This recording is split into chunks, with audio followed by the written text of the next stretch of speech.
Hi, everybody. Thanks for joining us today. I'm Dave, And I'm John. and this is the Coffee and Capes podcast. Welcome to episode 6. Is this episode 6? Yeah, this is episode 6. Awesome. Hopefully you've caught up on our previous episodes. We've been having some fun making these happen. This is a passion project for us, but we're trying to do it in all the ways that people do these things these days. John, where can the people find us? They can find us to listen to us. They can find us on Spotify at Coffee and Capes.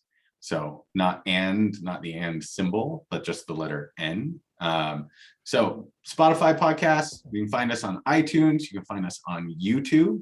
If you follow us on Instagram at coffee_N_Capes, and follow the link in our link tree, it will take you to the Spotify podcast where you can enjoy all of the episodes that we have done so far, including this one. And that's where we're kind of at right now. And if you want to get in touch with us, you want to give us a comment or a suggestion, or would like to just drop us a line and say, hey, this is a lot of fun. Thanks for doing this and representing the old nerd crew. You can reach us at supers@coffeeandcapes.com for an email. I don't think I left anything out. Coffee, is it? Okay. Excellent. Thank you for handling that. We would love to hear from you. That'd be a fun part. We're just having a good time here. That's our goal, is to talk about things that we enjoy very, very much and are passionate about. True. Like coffee. Like coffee. What you got in your mug today, John? I'm gonna look it up for you because I had the bag with me and then was running around a little bit behind schedule this morning. So my apologies to everybody in terms of not being 100% ready. However, greater goods stimulate is what is in my mug this morning. Greater Goods is out of Austin, Texas. And they say, with a huge body and mountains of chocolatey sweetness, Stimulate will live up to its name for lovers of dark roast. And I have to say, it is delicious. Nice. Yeah, really, really good coffee. Again, I like trade coffee because you can get it from small batch roasters kind of all over the US. And it's always nice to be able to support small businesses trying to make their way in a crazy world. Absolutely. What about you, Dave? Well, speaking of supporting small businesses, I stopped at a coffee shop right near our house called Yogi's Cafe. Oh. And I have their dark roast today in my travel mug. I'm not familiar with Yogi's Cafe. Where's that one? It is on Route 59 and 87th Street. Okay, nice. So yeah, very cool. There's a really nice one in kind of Aurora. I can't remember exactly where it is right now, but they have their own coffees.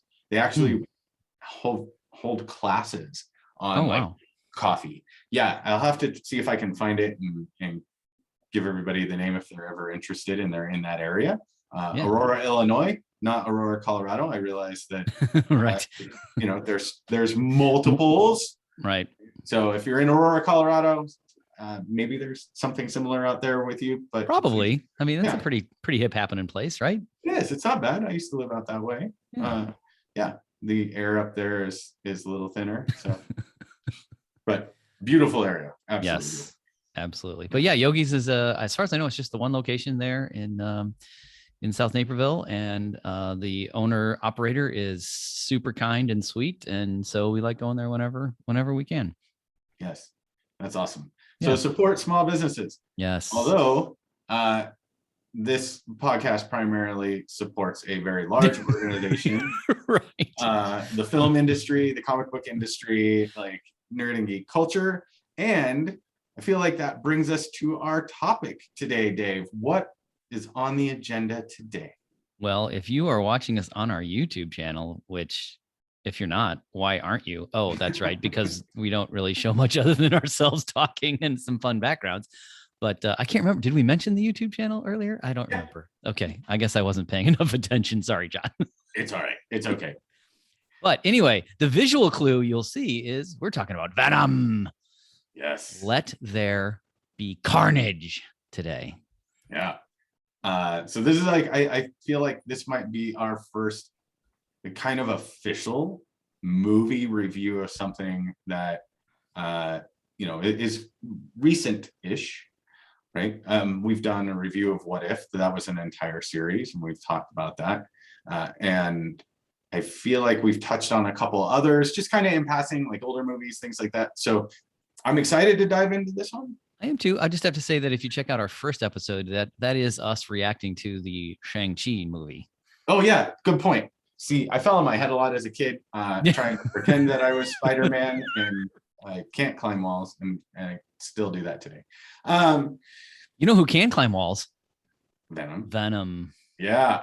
So if you have not seen Venom, which would be kind of odd since it's been out for a little bit, we are going to talk about some things here that are 100% spoilers, especially when we get to the part about the post-credit scene.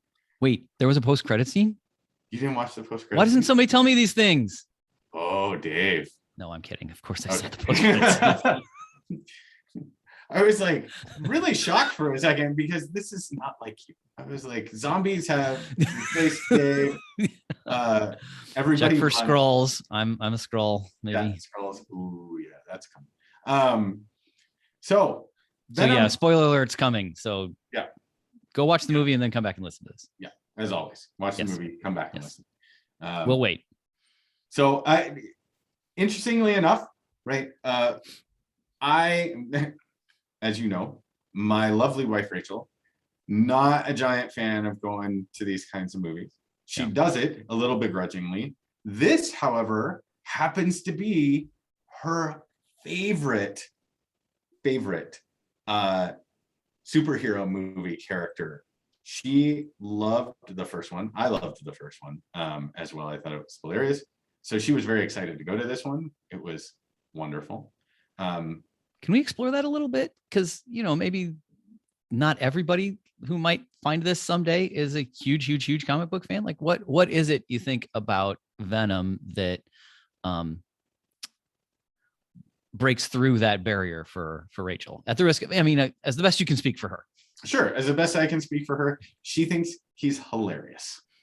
Specifically, like movie character Venom. And to be fair, like it's not like she read the comics. Yeah. Her exposure to Venom is strictly through Tom Hardy in the movie, and she thought the first one was hilarious, which I think most of us can agree that Tom Hardy's dual portrayal of both Eddie Brock and Venom, right? Because they let him do both. Yeah. Which was such a good move. Tom Hardy's super talented, and he clearly lets his funny side come through in this. But things like eating the bad guy in the convenience store at the end, right? Like those kinds of things, the banter that went back and forth between Eddie Brock and Venom, she found that just to be hilarious and a really strong, antithesis. I don't know. I'm not pronouncing the word right, but you'll get it, to like Spider-Man's goody. Yeah. Right. Which she's not a Spider-Man fan. She loves Tom Holland. She thinks Tom Holland's fantastic, mostly because he owns a pit bull that he brought to some premiere. So she saw that, and ever since she's been a Tom Holland fan. But the Spider-Man character in and of itself, right, doesn't really connect for her. She likes the darker, little grittier, more adultish humor found in Venom. Yeah. Were you surprised that this wasn't an R-rated movie? Did it feel like an R-rated movie to you? Are we talking about the second one or the first one? I guess the second one, but yeah. So because the first one felt PG-13 to me. Okay. The second one, I feel like, had it been a little more graphic in terms of some of the deaths, like had there been more blood splatter. So if you go back and watch it, and I went through kind of a similar thing, if you go back and watch the watch the episode or watch the movie again, there's really no like blood anywhere. Yeah. There's a lot of death, like people are dying 100%, but I think that's how they get away from making an R, is because there's no gore. Yeah. There's violence, but without the gore, right? I think if you add in that, it changes it. Yeah. I think I was just curious because I think it's one of those that you could make the case, oh, wouldn't it be cool to have an R-rated Venom movie? But I think it kind of works. I do too. The way they've done it. And, you know, the PG-13 rule is you get one F-bomb, right? And I think they used it to great effect. Yes. And if that had been, you know, if it had been rated R and it was Logan and every other word was Correct. F you or whatever, like I don't think it wouldn't have had that same sort of impact, that scene where they drop the F-bomb. Do you want to explain the scene where they drop the F-bomb? I mean, I guess it's to the end. So, but sure, like it's pretty funny, right? I thought it was hilarious. It's at the end of the big battle at the end between Venom and Carnage. And there's a moment where Cletus is trying to connect with Eddie Brock and be, Cletus is trying to be sympathetic and sort of be like, you know, I just wanted to be your friend. Yep. And you can tell Eddie's mood. He's like, he's not quite sure how to respond to that, but Venom knows how to respond. Clearly, it was a big giant F this guy. Yeah. F this guy and chomp. Yeah, Like, and chomp. Which I thought that was fantastic. And I know we've now jumped all the way to the end. Yeah, sorry about that. No, it's okay. That's the great thing. We're non-linear. Yeah, we're old, but we're non-linear. If you expected us to go from beginning and take you through it, that's not happening. Yeah, it was. I was surprised, like very surprised, when they killed Cletus at the end. Yeah, like that was shocking to me because it you know, there's a long history of Venom and Carnage battling it out in the comics, like super long history, right? And Carnage plays a very large role in the Marvel universe, especially when you look at it from the Spider-Man Venom side of the house. So to see him get axed like at the end of the movie, I was like, wow. So we're done with that character. Yeah. Are we done with Venom? Was kind of my question. Like, where does this go? And I feel like, and I don't think we should talk about it yet. I feel like that question might have gotten answered in the post-credit scene for us. Yeah, I agree. So yeah, let's back up a little bit. Broad strokes, I would say I was very entertained by this movie. Mm-hmm. I don't know that it's great, but I thought it was really entertaining. And I agree with Rachel that it's very funny. And I think, well, it's been a while since I saw the first one, but my memory of it would be that I think the second one, Let There Be Carnage, was funnier. And I liked the interplay between Venom and Eddie even more. Yes. And I'm laughing because of the whole let me fix your nose. And he fixes his nose so I can break it again. Right. I bust him again. Yeah, I would agree with you. I think, you know, and I don't know that it was, you know, funnier than the first one for me. I think it expanded on the humor though, and there was a much more evolved relationship between Eddie and Venom. Yeah. Right. So, which allowed for a different take on the humor. Right. It's kind of an odd couple. It's like, do you remember the Odd Couple? It was kind of Odd Couple, like learning to live together. Yeah. For those of you that are under the age of 40, the Odd Couple reference just went. Yeah. But it's okay. Go look it up. I think there was a reboot. That was probably like 20 years ago. There might have been a reboot, but it's a classic. Like there's a lot that show influenced a ton of, sure. Yeah. You know, the way they do cinematic relationships. Well, and just right. Yeah. And just about every buddy cop movie has some element 100%. Of that relationship, right? Like that there's original Lethal Weapon. Yeah. Well, yes. Yeah, for sure. Yeah. You got more so the second one. Yeah. Like the second one really played into the humor. The first one was a lot darker, but that's not why you came. That's not what you can talk about those kinds of things in different episodes. So I there was a lot of, like, to your point, like odd couple humor throughout. Like the scene where, for me, that stands out, when Eddie's feeling depressed, and I guess I don't even remember exactly what set him off, but he's feeling kind of depressed, and Venom's going to make him feel better by making him breakfast. And it all goes so horribly wrong.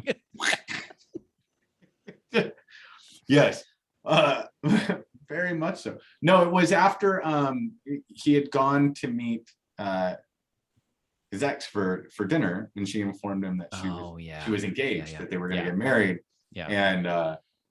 And so Eddie was depressed, and Venom thought he would make him feel better by making him breakfast, singing the entire time, right? Which was fantastic. That was one of my favorite things. And granted, they showed it in the previews. It was something that was, disclosed in the previews, but it didn't lose any of its humor. If anything, because they finally showed the context of where it came from, I think it made it even funnier. Yeah. I will say this, that also pointed to a very, like, touching aspect of their relationship that I don't know, that people might have caught because of the humor around it. And that was that there was an emotional empathy that Venom had towards Eddie. Mm-hmm. That he recognized his friend was hurt and sad and depressed, and he wanted to make him feel better. And then Eddie's rejection of that, because Eddie's anger towards finding out that the love of his life was engaged now to to her doctor boyfriend, took Eddie down the road of being unfairly resentful towards Venom. Yeah. Right. Yeah. Which set off a whole chain of events that took us to all kinds of interesting places. And I think one of the darker aspects of the movie was Venom body hopping until the body was done. Yeah. Right. It wasn't he hopped in, oh, this person's not starting to feel well, let me go ahead and bounce to the next one. He hopped in until that body was toast. Mm-hmm. And then crawled his way over to the next one and used up the next host until that one was toast. And I get why they did that, because there was the compatibility thing they were trying to demonstrate. Right.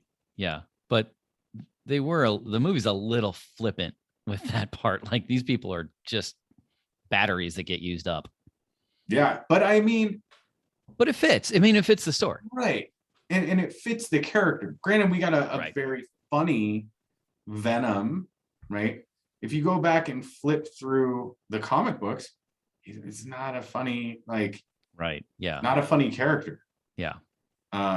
It's very dark.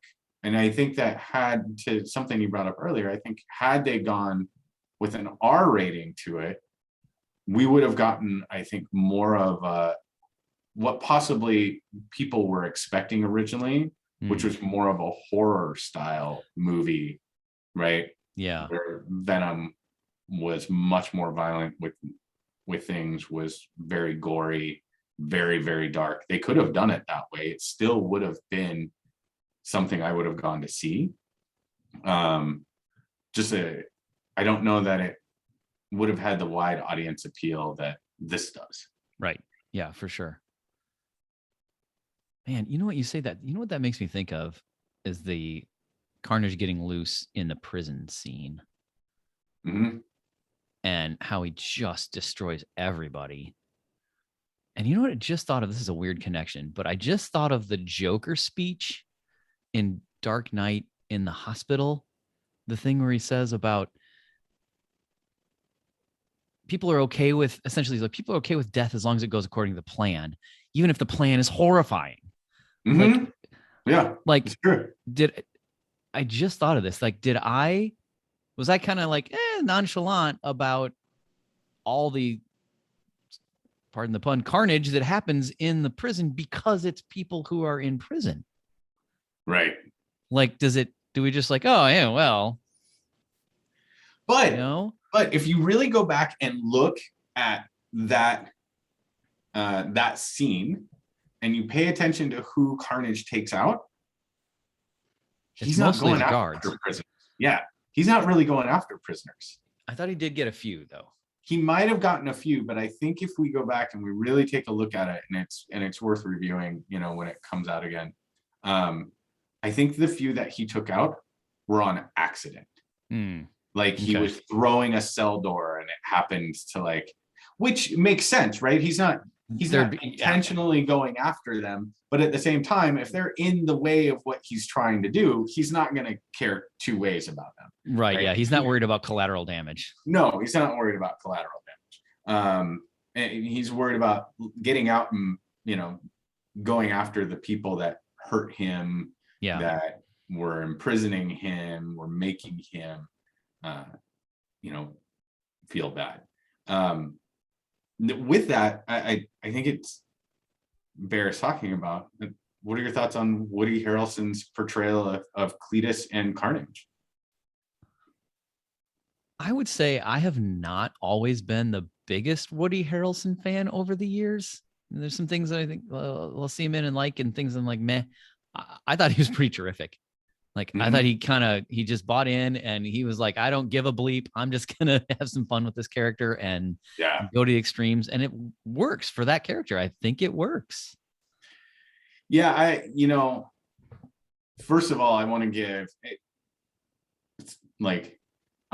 the producers and costume designers a big tip of the hat, because I feel like they got Cletus and his look like pretty spot on. Which is a credit, because I don't know if you would ask me to cast it, I would have gone pretty far down the list before I got to Woody Harrelson, I think. Right. And you know, so in talking about Woody Harrelson, I have seen him in things that I thought he was just phenomenal. Natural Born Killers, which I think might be where they reached back to see, right? Because that's pretty solid work. That was earlier on in his career. Remember, he was in Cheers. That's why I first learned of him. I think that might have been his first thing. Well, if it wasn't, it was the first time I ever saw him. It was the first time I ever saw him as well. But so we got, you know, kind of the bumbling, like, country bumpkin bartender in Cheers, and then we got Natural Born Killers, which I think he did something in between there. He's got range in the Zombieland movies. He's great in those. I enjoy him immensely in the Zombieland movies. When he has the ability to be random and darkly humorous, I think there's just something about him that really shines, and he got that with Cletus. His devil may care, like, you know, attitude and glee and joy at doing, like, he's good at portraying that. He's good at portraying that. Can I admit something? I'm going to admit something that will get me in trouble with the Illuminati, the comics geek culture Illuminati, that I have not seen either of the Zombieland movies. Really? Yeah. That's surprising. They're humorous, and there's something as we talk about movies that you could get away with watching with, like, your teenage kids, I feel like Zombieland falls into that category. Okay. It's humorous. It's not like, you gotta put it on the list. I'll put it on. At least watch the first one, if for no other reason, like the Bill Murray cameo. I mean, I've always heard good things. I haven't like gone out of my way to avoid it. It just, I don't know. Just totally I haven't gone on my way to find it either, I guess. But that's fair. Anyway, sorry. So back to Venom. Yeah, my 14-year-old daughter, she saw it with some friends and really liked it, but I just can't stop imitating her, and I don't know why she does it, but she just like came home and every time she saw it, Venom. Like, it's just a thing. Because she's 14, and that is like, things are funny here. Right. So Woody Harrelson is Carnage was great. Something Rachel picked up on when we were watching the movie, and I had been puzzling with it throughout the movie, going, where is this person from? And that's is it what is her name? Like, We're talking about Shriek.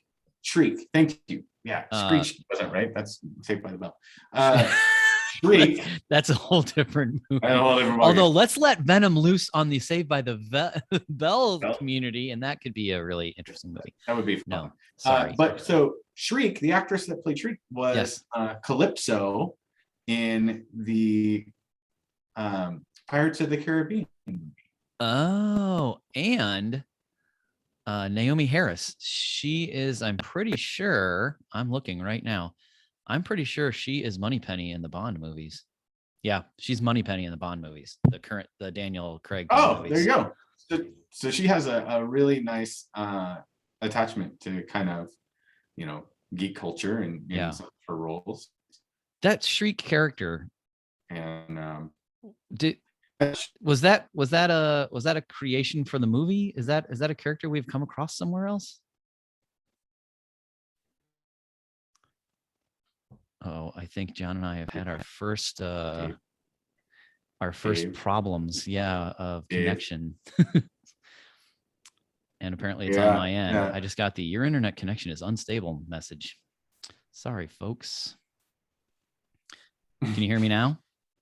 Yeah, can hear you now. Okay. I was just asking, is the Shriek character, was that created for this movie, or is that somebody that we've seen in the comics? Because that's somebody you see in the comics. I don't remember, though. Honestly, I don't know enough about her to know if the connection between her and Carnage is accurate. Okay. Or if it was just created for the movie. I mean, which is fine if it was. Yeah, which is okay. But I thought, her character was fun, entertaining, a really nice. Now that I think about it, it was interesting. The relationship that endured between a couple through the movie in kind of the traditional sense of enduring was between the two crazies, right? Mm-hmm. Even though it ended in a very interesting way, right? Where when she started screaming or shrieking, Carnage made it very clear, don't ever let her do that again, or I'm going to kill her. Yeah. Right. Yeah. And he came through on that promise. Like he was, she did it again, and he was making it clear he was going to take her out. Right. But it, and then you saw the relationship between Eddie and I can never remember. Michelle Williams' character's name? Yeah, I can't remember Michelle Williams' character. Beth. Let's go with Beth. I think that's right. I guess I could look it up. If only we had all the knowledge of the universe at our fingertips. We have it all. By the way, sorry. Anne. There you go. Sorry. We were one letter off in the alphabet. Multiple letters off in the name, though. Right. So, however, right, the relationship between Eddie and Anne probably at the end of the day was more healthy, right, in the way that it kind of went. I do have to say the doctor's involvement, the doctor boyfriend, doctor fiance, was unexpected that he became a bit larger part of that whole thing. Right. And was allowed to play a role beyond just annoying new boyfriend / new fiance. Right. He was he showed up to try and rescue everybody. Yeah. Which good on you, because if we're being honest, how many people in real life are running off to where all the crazy alien fighting is going on, to try and rescue everybody? Because he wasn't just trying to rescue man. He showed up and it was clear that he had a recognition of the value of Eddie and Venom in the world as well, right? Yeah, right. And I think he recognized that, he's won Anne's heart, but she still cares for them. And if harm came to them, it would hurt her. And if he had a chance to help with that, then it's a way to help his fiance. Yes. Can we talk about, though, one of the funnier moments in the movie where Eddie Venom slaps him? He apologizes. He's like, I'm so sorry. And they wander off, and the doctor says, a line that I think is perfect. It's like, those two need couple counseling. Right. It's so good. Well, and it's interesting as we're talking about it. There's a lot of different types of relationships happening in this movie. Mm-hmm. And I think, on one level, what's this movie about? Well, it's kind of about two alien gobs of goo fighting each other. But really, to me, it seems the underlying, the deeper stuff here is different types of relationship, what it means to care for another, I was going to say human being, another being. Right. And how to be in a relationship with somebody, whether that's romantically or just as a friend, or just, the love that friends can share, Mm-hmm. the platonic love. Because Yeah. I think ultimately, really, this movie is about how Eddie and Venom come to realize they love each other and need each other. Yes. Yeah, I would say so. And shows that, despite not getting along at times, which is perfectly normal. Yeah. Right. That you still care for one another.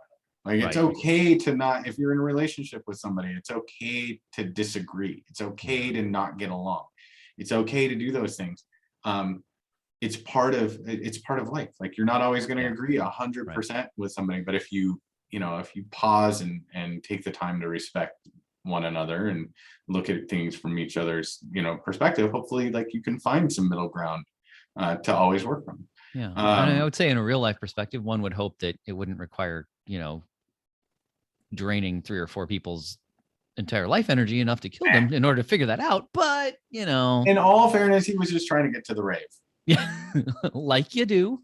Like you do. I mean, there's probably some real truth to that as well. People just using up people to try and get to a party. Yeah. Yeah. Which that scene was pretty funny too. That scene was great. I enjoyed, first of all, the fact that he wound up with all the little glowy things all over him was hilarious. It showed a desire by Venom to be accepted. Yeah. Right. And to be recognized for the good that he could do. And it was, I think it was one of the more endearing moments. And it was funny too, when the girl in the crowd, yells, "I love you." And he responded, "I love you too." Yeah. And it was funny. There were some great touching, humorous moments in the movie as well. Which was unexpected. Yeah, which was really unexpected. I think one of my favorite Venom moments was when Eddie and Venom went into Mrs. Chin's convenience store to get chocolate, and there was no chocolate. And Venom says, "Well, we'll just eat Mrs. Chin then." And Mrs. Chen is reading Eddie the riot act about something, and he pauses and he goes, "We're not going to eat Mrs. Chen." And she gets this look on her face, like, "Whoa, wait a second, what's going on?" Right.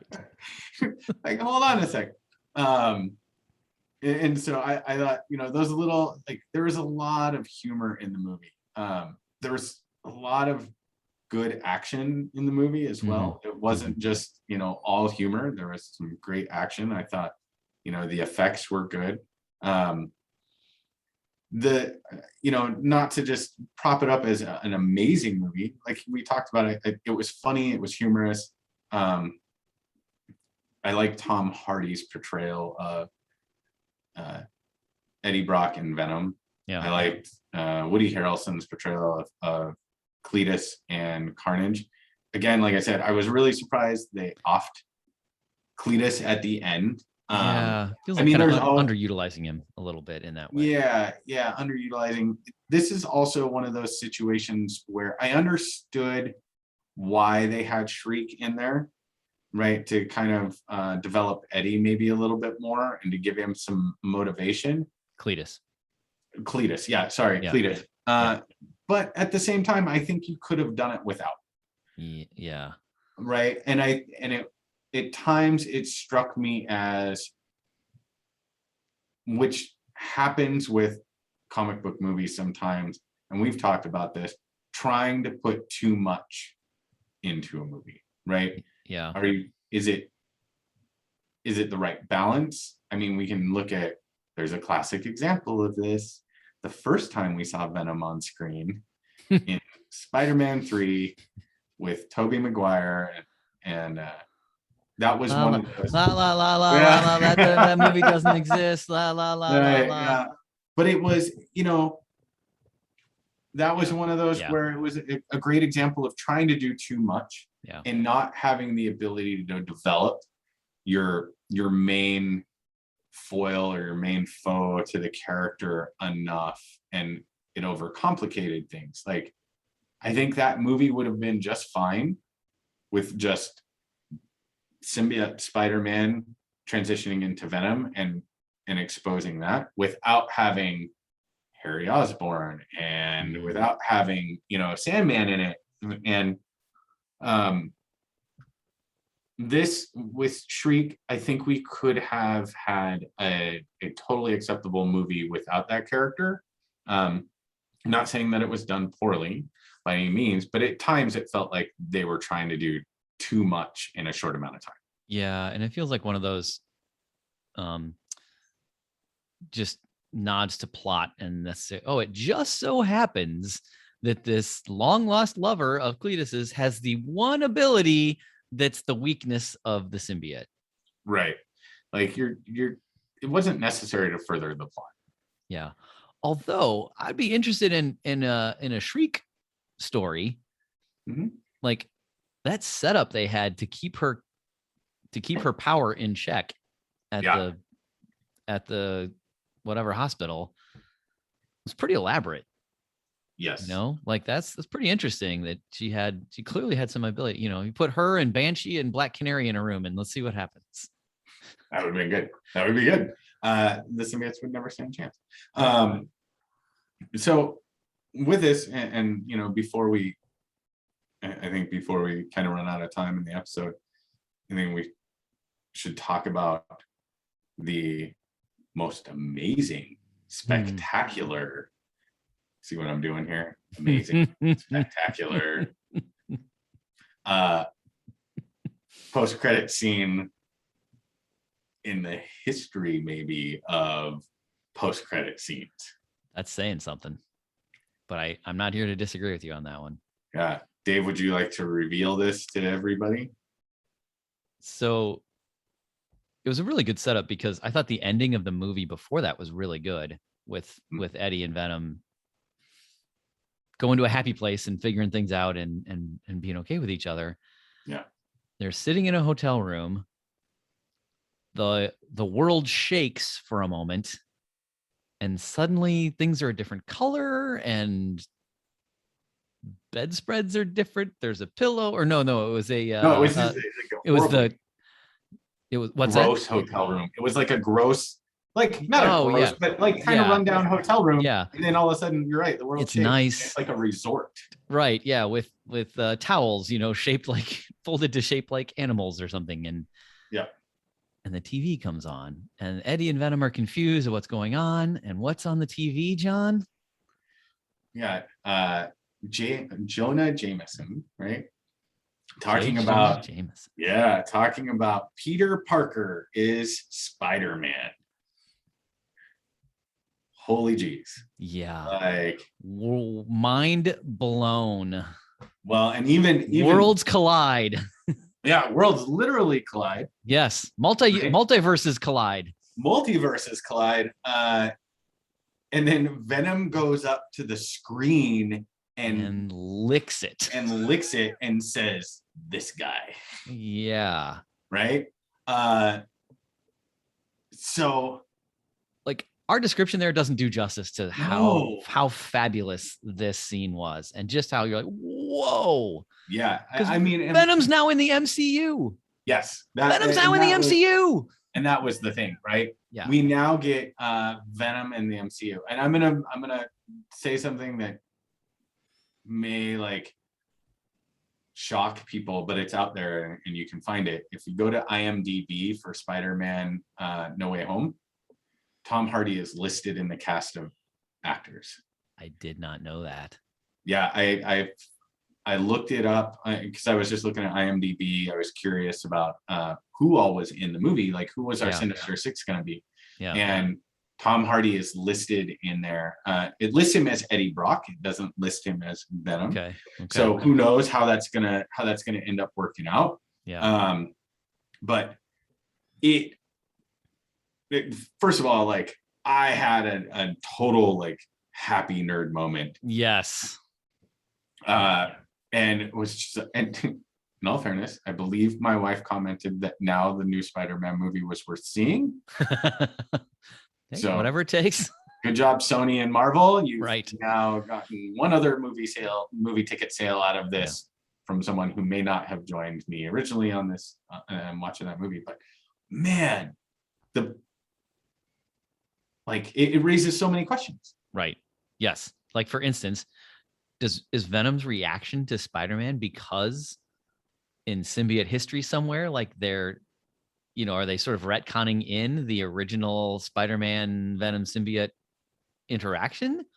Right. Or does he somehow sense Venom through the TV, that Spider-Man's a guy he could connect with, that Peter Parker's a guy he could connect with? Like, what's Venom's reaction there about, do you think? Well, and yes, like, oh my goodness, yes. And there's have you seen the previews to No Way Home? I know you're very anti-watching previews. I've seen some. Okay, so there's a scene where he's running through like the cafeteria at school and he has on a black suit. Okay. Right. And so if we're talking like multiversal like collisions, the thing that I wondered was, are they retconning it in? Does it impact when these things cross over, right? In the multiversal collision, does it impact the memories of the individuals, right? Is it possible that when they collided and Venom and Eddie get pulled into the, this larger like Spider-Man universe, is it possible that there's this like part of the symbiote that has connected with, like, you know what I mean? Because we're talking about, we're still talking about Tobey Maguire being pulled in to the movie somehow, right? We know this. We're getting Molina as Doc Ock comes back in. Right. We aren't 100% sure if Defoe comes back as the Goblin. It's been hinted at, though, right? It's been hinted at. We know Jamie Foxx is Electro. So there is a Sinister Six-ish like exposure, but it's all brought about by the hiccup in the multiverse that's created through Doctor Strange and Peter Parker. And we know Michael Keaton is back as Batman. Yes. Oh, I'm sorry. Is that a different multiversal? Different multiversal. Which, if you watch DC fandom, oh my goodness! But we're not gonna. We should touch on that. That's a podcast for another day. Yes. Yeah, we should touch on that next week because there was a lot to unpack at DC fandom. Yeah. And I think we're still going to be unpacking it through the rest of the week. But yeah, I just like, with Tobey Maguire coming in, is it the suit? And because Tobey Maguire, as we all know through the film that shall not be named, right, wore the suit. Emo Peter. Right. So will those be the same? Will those be different Venoms? Are they different? If we've got different versions of Spider-Man, can we have multiversal versions of Venom? Is this a different Venom? Or will Venom, to your point, will Venom feel a strange pull to Peter and jump from Eddie? And is that why we see Peter running through the cafeteria in a black suit? Yeah. There's been a disturbance in the Force. There has. This is going to be, I'm so excited for No Way Home now. Like, so many possibilities for that story now. Well, and Kevin, is it Kevin Feige? Feige? I think I've heard it Feige. Kevin, we don't know how to pronounce your name. If you could just give us a call. Right. And just reach out to us and let us know how to pronounce your last name. We also have some additional questions for you. And would like some movie. But also thank you, because you've done an amazing job. Amazing. Like, absolutely amazing is the, producer across so many shows. But he came out in social media and said they worked diligently with between Spider-Man No Way Home and Venom to create that scene and to set this up. Yeah. So there is man, You don't go to all that trouble to just sort of have it be a throwaway thing. Like I right. got to think Yeah, it's no. going to be a major part of No Way Home. Yeah, I feel If not a major part, at least it's going to be more than just a cameo, I think. right. I feel like there's gonna be, now here's an interesting route to think of in this too, is that Venom's been pulled now, like you said, into the MCU. We have been seeing a setup of a very different team coming about with all the post-credit scenes from like Falcon and Winter Soldier and Black Widow and everything else. And Shang-Chi. And Shang-Chi. So are we going to see a Thunderbolts team? And did they pull Venom into this universe to be able to interlace him into, like, because that makes sense. Yeah. To me, that makes sense that you have a Thunderbolts team of Venom, of Yelena, of US Agent, right? Yeah. Thunderbolt Ross. Yeah. Because that was part of a conversation that so Black Widow, and I don't know if anybody realizes, set up Thunderbolt Ross as the Red Hulk. Because because she mentioned that Ross had his third like triple bypass, which was something that in the comics, it was Ross's ailing health that led, and his total hatred of like the Hulk, to take on being the Red Hulk, but they had to put a limiter on it because of the amount of stress that it put on Ross's human form, which is why you only get him for a certain period of time in Thunderbolt. So there's absolutely a setup for it to be there, and it would make sense for Venom to show up in that. Right. That'd be a hell of a team. That would be something I would 100% like go and see. Now, are they setting it up though as a standalone movie, or are they setting it up as a team to be in the Secret Wars? Right? That whole series, which if you've seen anything about it, and they just recently released something in social media where they reported that everybody on that project is getting used to being super tight-lipped and not being able to talk about the project at all. That must mean that Tom Holland is not involved in that project. He is famous for going on TV and spoiling things. That he is, isn't he? Man, Yeah. Tom Holland, we love you, buddy, but yes, you are for sure. bad at keeping secrets, and it's okay. Yeah. It's okay. Oh, yeah. Yeah. Makes for entertaining YouTube videos. Yes, it does. Yes, it does. And the reaction that like people have when he lets something slip, and they just look at him like, come on, really? What's the matter with you? You can't blame him. He's young and he's excited and he's part of a big universe, and they just can't trust him with anything. Right. So overall, Dave, if you had to give Venom, I mean, we should probably just keep it simple, like thumbs up, thumbs down, right? Like Siskel and Ebert used to do. Sure. Yeah, fair enough. I'll give that a thumbs up. It's entertaining, it's fun, it's funny, and oh my gosh, it's only like 90 minutes long. Like nobody makes one of these big action superhero movies only 90 minutes. Yeah. Like that's crazy. It's super fast, but it didn't feel like, to me, it didn't feel, even at that short running time, it didn't feel like it was over too quickly or whatever. Like I thought it worked. I thought it worked. Yeah. So I'll give it a thumbs up for having some fun and more depth than I expected. Yeah, I give it a thumbs up as well. And I agree with you that I was a little bummed out that it had a 90-minute runtime. It's like, ooh, they're going to rush this.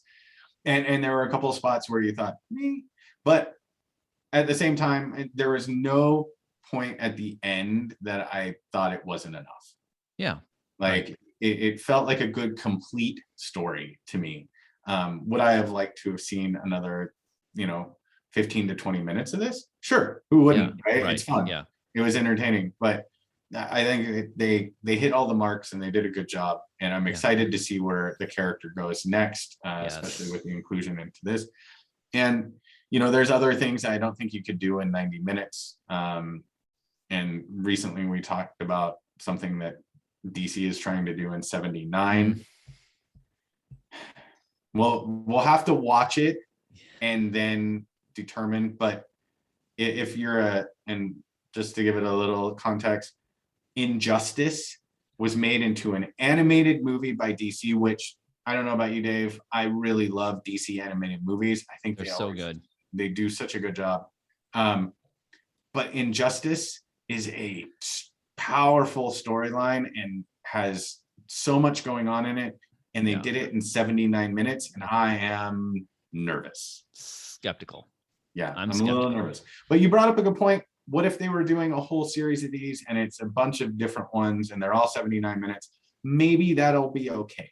Yeah, but do you trust that that's what they're doing? No, I don't. Yeah, me either. I don't. I'm sorry, DC. I love you, but like I think we might be in trouble on this one. Yeah. But we'll watch it and we'll see. And important tomorrow, the Dune remake comes out. Yes. I'm excited for this one.